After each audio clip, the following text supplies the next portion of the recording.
Hello guys, and welcome back to another cryptocurrency related video. In this video we're going to be talking about Hashflare and doing our first withdrawal from the cloud mining platform.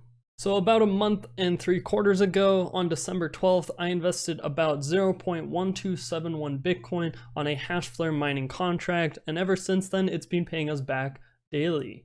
So today we're going to be making our first withdrawal from the contract, and I'm going to be talking about the pros and cons of using cloud mining and cloud mining features. So if we go ahead and look at our Hashflare mining contract page here, you can see our revenue forecast. It's still projecting that we're going to make over $7,000 in the first year, and we are about a month and 3/4 into our contract that is 1 year long.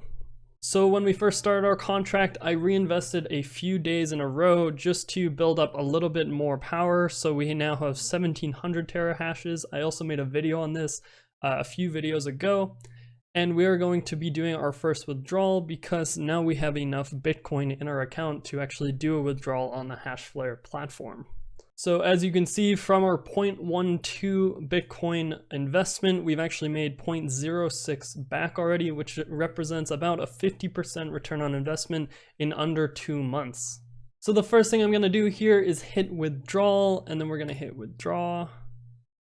Now what this should do is send a transaction to my Bitcoin account here. Let's just take a look. Withdraw requested, we have sent you an email. Okay, so I have to go into my email. I'm gonna do this off camera. All right guys, so I've just hit the link within my email here. This is actually nice. I didn't know they had the security feature, but it's very nice to know that they do in case my account gets hacked in the future. So I've clicked the link now, and it's saying that it's gonna take up to 15 minutes for my transaction to be sent to my wallet, so I'll give you guys an update then. But in the meantime, let's talk about the pros and cons of using cloud mining and all the little quirks and features that you have to understand when you're working with a company to do your mining instead of doing it in your garage. So the first thing you have to worry about is you actually have to trust the company. So one thing that Hashflare did a while back that was pretty controversial is they had 2-year contracts that you could buy, and they ended up slicing those in half and telling people, oh no, now you're only on a 1-year contract. And that was a little bit scammy, kind of fishy, but Hashflare still is the best place to buy your cloud mining contracts, other than Genesis Mining, which is even more trustworthy than Hashflare. Another thing to worry about is that you have zero control over your hardware. So down here, you can see that we can control which pools our mining hardware is supposedly mining to, but you just have to kind of trust the company that that is actually working as advertised, and you are getting exactly what they're telling you you're getting. Another thing is that they could just pack up, shut their website down, and leave, and you would be screwed out of some of your investment, if not all of it.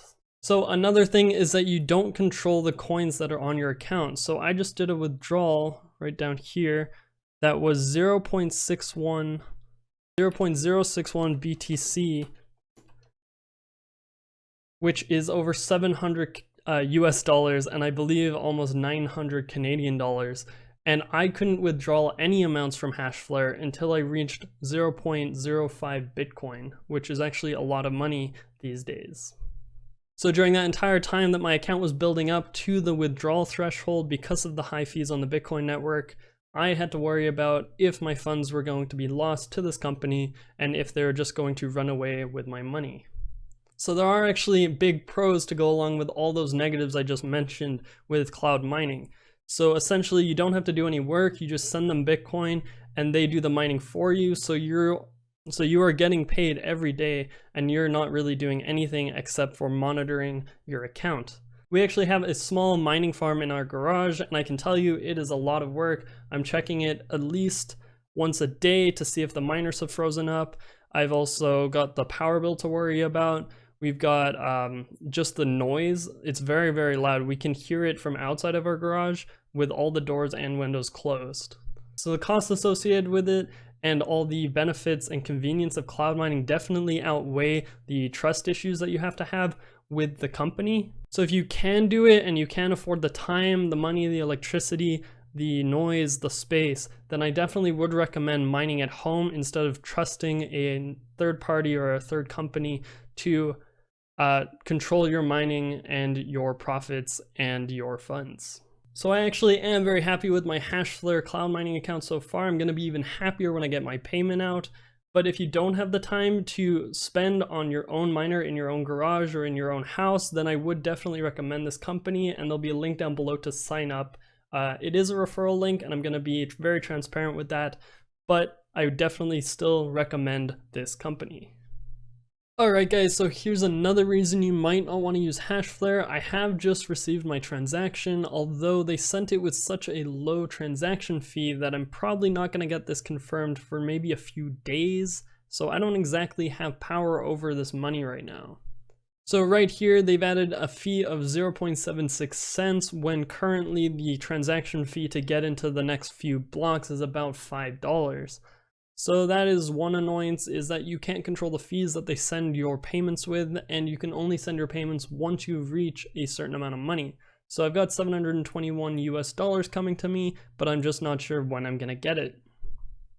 If you guys are wondering about Bitcoin fees and why they sent one that's so low, I just actually received it. Exodus has picked up my transaction here. It says pending, so I won't be able to use that money until that transaction has confirmed. But if you guys are wondering about Bitcoin fees at all, there's this website called bitcoinfees.earn.com that'll actually give you a very rough estimate of exactly what. Are you kidding me? It got confirmed already. So if you guys are wondering about Bitcoin fees and what fees you should be using to send your Bitcoin transactions, and you want to save some money, I would suggest going on to bitcoinfees.earn.com, and they'll actually give you a rough estimate of how much of a fee you should add to your transactions.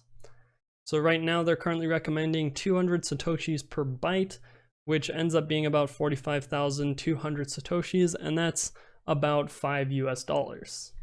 Now, I was just crapping on Hashflare about how low their fee was, but my fee was actually, or my transaction was actually already confirmed and added to a block, which is very surprising to me, but it might be that there was actually quite a lot of Bitcoin transacted, and the miners will tend to pick up transactions that are higher value first and with a higher fee, so the combination of those two probably made this confirmation go through a lot quicker than I just expected.